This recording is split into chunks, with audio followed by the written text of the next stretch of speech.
जैसे एक गांव में दो मित्र रहते थे, बड़े परम मित्र थे। इतनी घनिष्ठता थी दोनों की कि कहीं भी जाना भी था, निमंत्रण भी कहीं आता था शादी का, तो दोनों साथ जाते थे। बड़ी मित्रता थी, दोनों घनिष्ठता थी। पर दोनों के विचार थोड़ा जरा भिन्न थे। मित्रता तो थी। अब एक व्यक्ति जो उसमें था,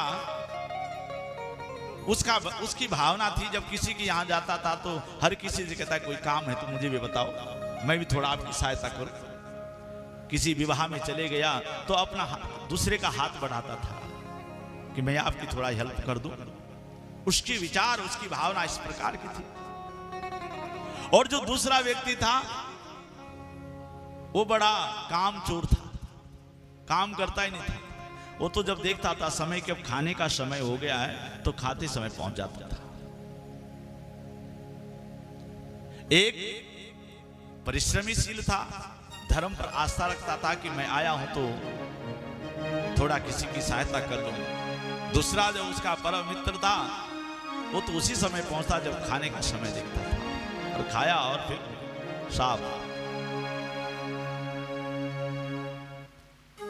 कर्मवशात दोनों की मृत्यु भी एक ही दिन हुई।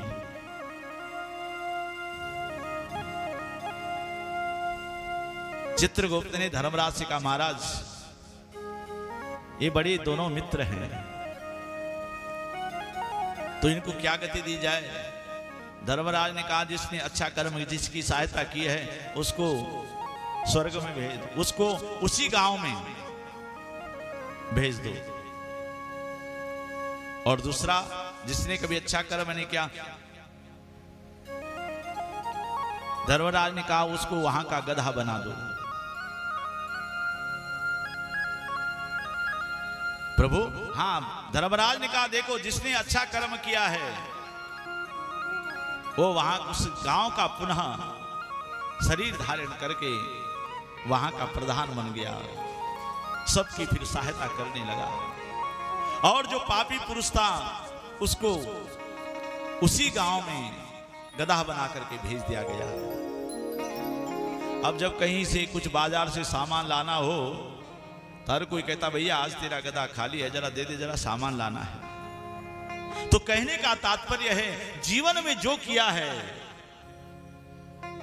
उसे संसार में देना होता है। जो हम कर्म 1 रुपए भी आप किसी से ले रहे हैं तो उसका भी हिसाब हम इसी जगत में देना होता है।